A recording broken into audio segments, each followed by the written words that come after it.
Yo guys, what up? Jamak here and I hope na malinaw yung audio natin. So for this video, just a quick walkthrough ng simple mining rig setup natin. So ito yung package A natin. So sa mga hindi nakakaalam, okay, I upload mining tutorials, yung mga do's and don'ts, mga tips and tricks, okay, mga updates sa cryptocurrency.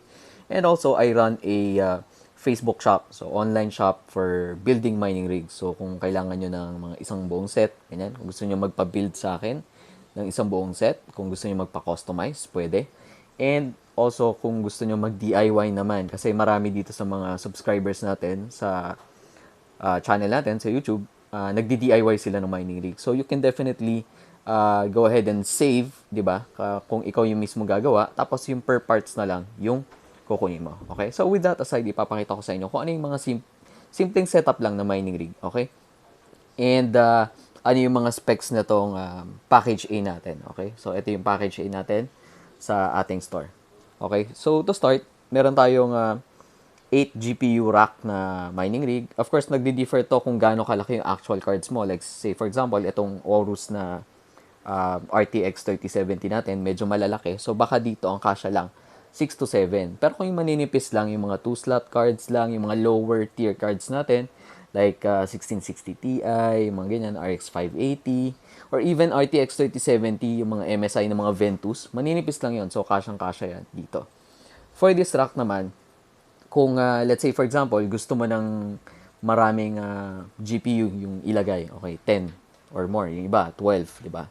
So I also have a 12 GPU capacity na mining rack, which is pwede mo rin naman i-upgrade doon. So these are all totally customizable, guys. Kaya ako lang ginawa na package, okay? Yung mga specs pinapakita ko sa inyo kasi more or less ito yung parang norm, 'di ba? Ito yung pinakamadalas na kailangan mo, especially when you're starting out. Pero kung talagang heavy hitter ka, okay? Gusto mo malakihan ka agad, pwede naman natin i-customize lahat ng parts dito sa mining rig na to. Okay? So, sa mining rack natin, this is powder coated, okay? So, hindi to easily magra-rust unlike yung mga parang spray painted lang, yung mga cheaper na mining racks na nakikita natin. I used to have yung mining racks na painted na black, pero I discontinued it kasi for some miners natin na nilalagay sa parking, kasi yung ibang clients natin sa garage nila nilalagay um, yung mga mining racks nila. And kung humid or kung malapit kayo sa seaside, 'di ba? Yung salt talagang kalaban ng ano 'yon, ng steel 'yon. So for this one, powder coated na siya, hindi siya basta-basta magra-rust. Okay? But I still don't advise na maglagay ka ng mining rig sa labas ng bahay kung malapit ka sa dagat, guys. Okay? Kung malapit sa salt water. Anyway, so ang maganda dito, naka-screw in yung mga GPU mo. So hindi siya naka-zip tie lang na pwede siyang matanggal basta-basta. Ayan, focus natin. So naka-screw in siya. Okay? Secure to, hindi mo siya magagalaw talaga. Unlike yung zip tie, pagka minsan binubuhat mo yung rig, 'di ba? Inaangat-angat mo, 'di ba? Tumatabi-tabingi ito, tas minsan natatanggal doon sa riser. Ang problema, pag natanggal dito sa may riser, baka mamaya uminit ito and baka mag-short. Okay? And speaking of risers, so itong model na kasama sa package A natin is yung may temp display. So as you can see here, pwede itong Celsius, pwede rin Fahrenheit kung gusto mong pahirapan yung sarili mo. Pwede mong i-shift sa Fahrenheit yan. May button siya dyan na pinipress. Okay? Pero huwag ko na i-press ngayon kasi baka tumama yung daliri ko kung saan. Medyo hirap tayo habang nagvi-video. Isang kamay lang. Okay? So yun siya. Tapos it's connected to a RTX 3070 na Aorus Master. Ito yung may LCD, guys, doon sa kabilang side. Okay, so separate review. Probably yung next video ko is a review of this. So, ano yung tingin ko dito? Sulit ba siya? Hash rate niya, yung temperature niya, yung size niya, yung setup niya, and kung okay ba siyang bilhin versus other cards. So, watch out for that, guys. Okay, sa next video natin yan. So, for this one muna, yung mining rig lang yung i-discuss natin para hindi super haba ng video. Alright? So, ano pa, features nung mining rack natin. Meron na rin siyang screw in for the power supply. So, kung naka ATX kayo, pwedeng-pwede nyo i-screw. Secure yan, hindi gagalaw yan. Okay? Yung motherboard natin, may standoffs na rin. So, again, kung magdi-DIY kayo, and bibili nyo per parts, ito yung, this is what you would expect Pagka binili nyo yung, kunwari, mining rack lang. Okay, this is 1,600 lang yung mining rack natin. Napakamura, mas mura pa to kaysa sa Shopee. So, kung bibili nyo to, pwedeng-pwede nyo ilagay yung mga 80 XPS nyo, tapos yung mga standoff ng mga motherboards nyo. Saktong-sakto guys sa ATX na motherboard. Okay? Ang naging problem ko lang dito, yung mga unang binil ko using this rack, baligtad ko pala nilagay ito. Kasi nababaligtad to eh, yung base plate niya. Kaya pala hindi sumasakto yung mga butas. Pero, sakto to guys sa ATX, okay? Mali lang ako, hindi ko siya nabaligtad ng maayos. Nung first ko siya na ginamit, okay? And also, what we have here, ano pa ba? Yeah, actually, yun lang yung sa mining rack. Dalawa yung, for example, dito, di ba, mahaba yung Aorus Master natin na 3070. Nakikita nyo, extended yung ano niya, dalawang bracket siya. So, yung ibang mining rack hanggang dito lang. Ito, meron siyang pangsalo dun sa harap. Lalo na yung mga naka-Strix dito or MSI na Supreme, yung mga mabibigat na cards. So, meron siyang isa pang additional bracket dun sa unahan. Yun, yung part na yun. Para hindi kumbaga lumulundo or hindi gumaganon yung mga GPUs natin. For other mining racks, yung ibang model kasi guys, hanggang dito lang. Isang bracket lang. Okay? So, alright. Ano pa ba? For server PSU naman, kasi may included na rin. Okay? Sa package A kasi, isang 1,000 watts na gold na ATX PSU. Tapos, isang 1,200 watts na platinum guys na server PSU. Okay? So, for this one naman, wala siyang paglalagyan ng screw. Okay? So, what I usually do is nakapatong lang siya dyan. So, pwede naman yan, guys. Kung talagang ayaw mo siyang gumagalaw-galaw, kung talagang pinapapalit-palit mo yung mining rig mo or pinalilipat-lipat mo ng location sa mining den mo. Okay? Edi kung gusto mo talaga ayaw gumalaw, pwede mo lagyan ng 3M na tape yung ilalim para hindi siya nagsaslide. Pero, as it is, guys, wag na. Hindi naman kailangan. Okay?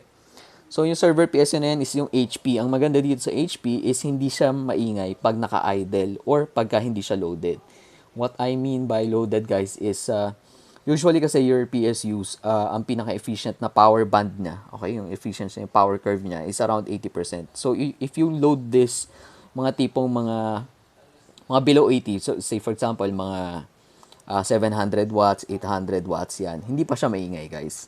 Pero kung yung 80 and above, like for example, yung mga 900 watts or kung gusto mo talagang tinodo mo, 1,000 watts, doon pa lang siya magsa-start mag-ingay. Yung ibang models na to guys, sobrang ingay. Pagka-plug mo pa lang, maingay na kaagad. So, nasa sa'yo yun.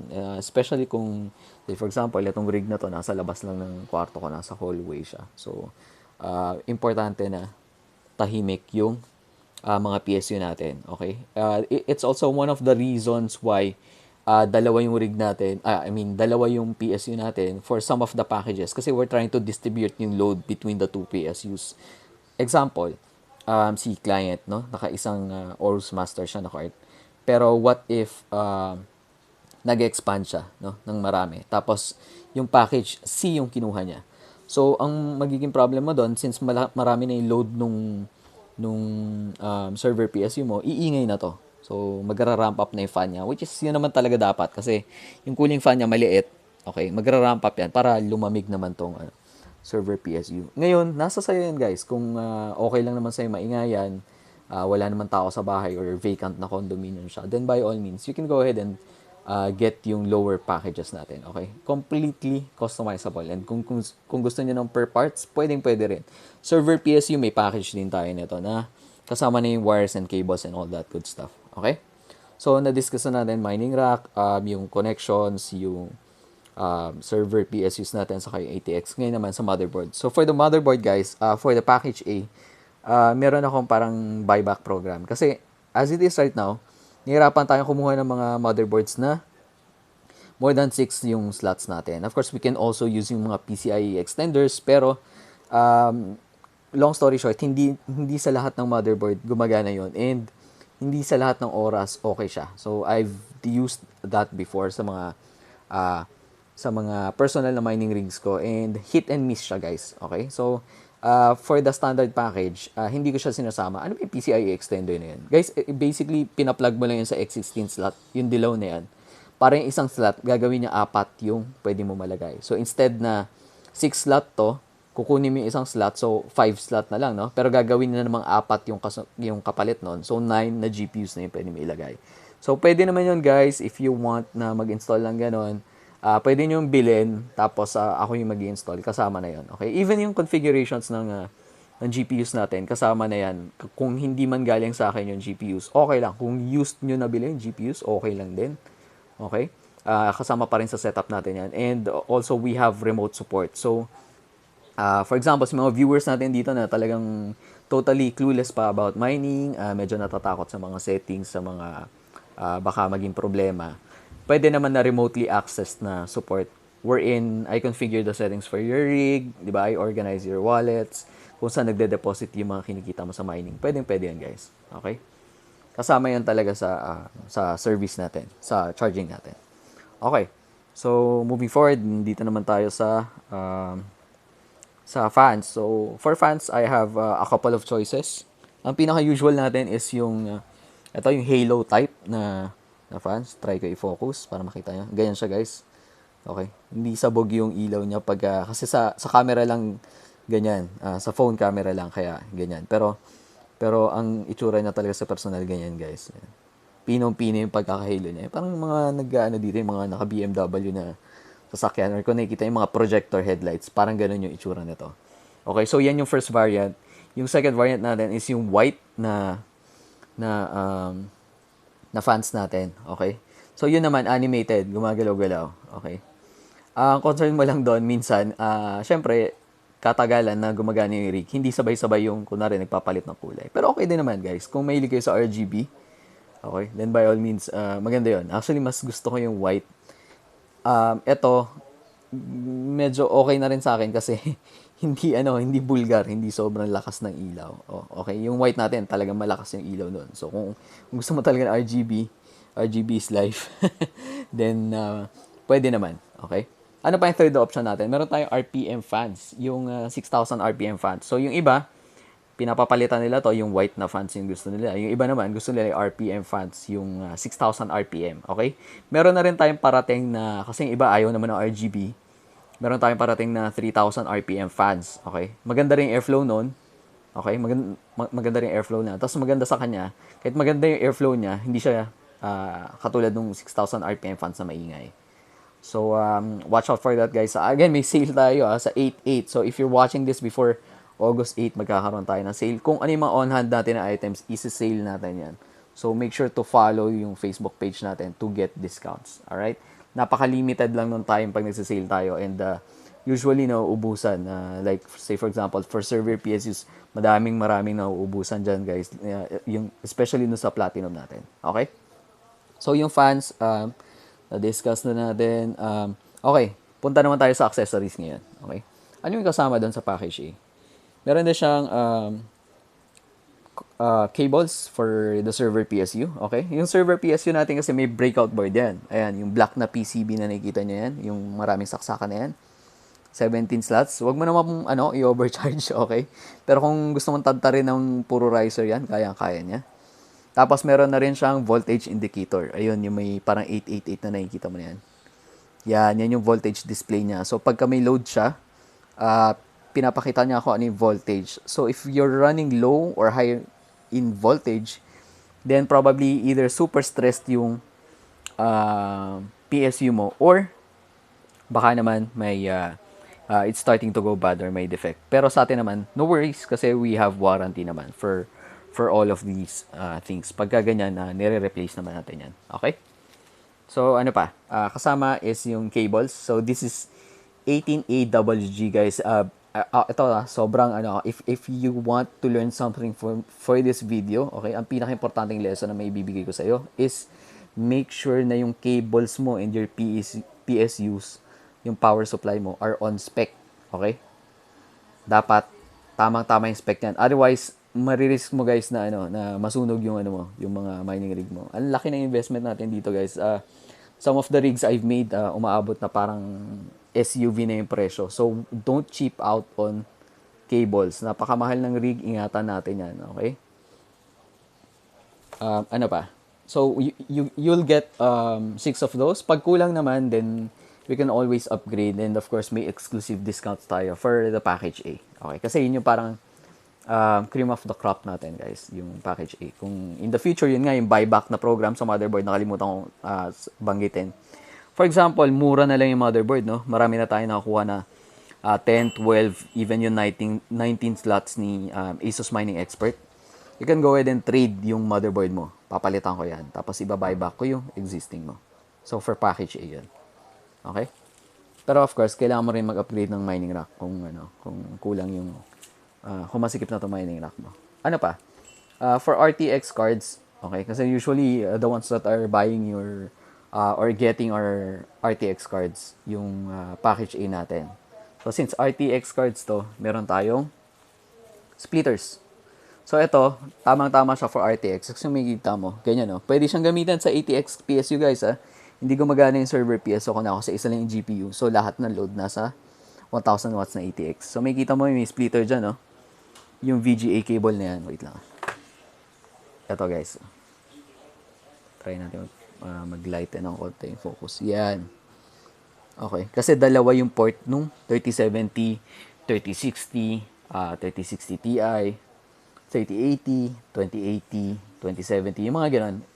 Sa madaling salita, yung mga more powerful cards, meron yung dalawang slot, so kaya may splitter. So, you'll get this splitter, of course, 18AWG, and higher lang yung specs na meron tayo guys. Hindi tayo nagsa-stock ng mumurahin ng mga cables. Okay? Alright, so yun, na-discuss na natin. Pwede mo upgrade yung fans, yung rack, yung motherboard eventually. You'll get yung cables for the RTX cards, yung splitters, okay? Of course, pwede mo gamitin naman yung, uh, yung ATX mo muna habang nag-iipon ka pa ng cards. Kasi some of the clients, katulad na to, isa lang muna daw. Tapos every month, pagka nakakatsyempo ng magandang price ng GPU, then magdadagdag sila. Okay? Ano pa ba nabanggit ko? So that's basically it. Punta tayo sa software guys. So we're using Hive OS for the packages. Okay. And of course, ako na yung bahala mag-program na to. I will also guide you, teach you yung basics, paano gumawa ng wallet, ganyan, Ethereum address, kung talagang crypto newbie ka pa. So kasama na yun sa sa total cost. And also, maganda dyan, remotely access natin to. So, hindi mo kailangan ng monitor, guys. Okay? Again, pinakita ko lang to para sa video, pero usually nakapatay lang yung monitor na yan. Ito lang ang kailangan mo, yung mismong rig. Okay? And you control this over the phone. Tutulungan kita mag-setup niyan. Tapos, I also have remote access. So, if in case something happens, like, mainit yung rig, ganyan, we can set yung mga automatic na mga fail-safe niya. Like, say, for example, uminit siya more than 60 degrees, okay? Usually, guys, may nagmamine pa ng mga 73 hanggang 80. Pero sa atin, kunwari, 63 lang yung nilalagay ko na limit, okay? Pagka uminit siya, antayin lang, magsa-stop mo na yung rig, antayin niya lumamig, tapos saka siya magmamine. So, paano kung hindi lumamig? Eh di at least, hindi siya nagmamine, walang nasisira sa components natin. Okay? So guys, pasensya na, medyo humaba yung video natin. Ayo, quick lang pala. Yung risers natin, ito kasama na rin. So meron siyang, hindi lang isa. Andiyan yung mga risers natin. So, for package B, C, and E, okay, bumababa lang yung tier ng mga risers natin. Ang pinakamababang spec na ginagamit natin, guys, is 009S na riser. So, yun yung one of the top models ng riser. Talagang ano lang, mas magaganda lang yung riser ng mga packages as you move up dun sa tier. Okay? Pero lahat naman yan pwedeng customize. Kunwari, kinuha mo yung pinakamurang package natin, yung package E and yung C natin. Okay? Yun yung kinuha mo. Walang problema. Pwede naman nating i-upgrade sa higher spec na risers kung gusto mo. Okay? Totally customizable. Ethernet cable, of course, kasama na. Meron din tong free na smoke detector. So, lalagay mo lang, slide mo lang dito sa gilid ng mining rig mo. Para kung sakaling magkaroon ng emergency, di ba? At least may usok, ganyan, madedetect niya. What else? Display adapters. Okay. So, some of the motherboards, hindi sila HDMI. So, I'll make sure naman to include these ones para mas convenient sa inyo. So, all you have to do is i-plug itong Ethernet cable na to sa router mo. I-plug mo to sa itong mga power cord, okay? And yung server PSU kung gamit mo. I-plug mo lang sa extension cables mo, like this one, yung Panther cable natin. And then you switch on your rig. Yun na yun, guys. That's it. As much as possible, ayaw natin na hassle. Kung gusto mo naman i-connect sa TV, kasama na yung adapter. Okay, free na yan. So, that's it, guys. Thank you for watching. Again, if you're watching this before 8/8, guys, make sure to follow the page para makaabot kayo sa sale natin this August. And if not, then feel free naman to message me if you have questions, concerns. Magkakaroon tayo ng physical shop by October, guys, so we can have more people on our team para hindi itong maging one-man show. Okay? Kasi ang gusto ko talaga is answering your questions, kaya lang hindi ko talaga kaya ng oras ko. But feel free to comment down below and hopefully yung mga ibang subscribers natin, mga participants natin, masagot nila yung tanong mo. And kung hindi naman, I'll try to go live at least every week kapag nagbukas na yung physical store natin to answer all of your mining questions. And hindi lang yan, guys, okay? We're also diving into NFTs, okay? Yung mga Axie na yan, Crypto Blades, my DeFi Pet, okay? And all those good stuff. So thank you so much for watching, guys. Don't forget to hit the like button and subscribe. Jamak here. Peace out.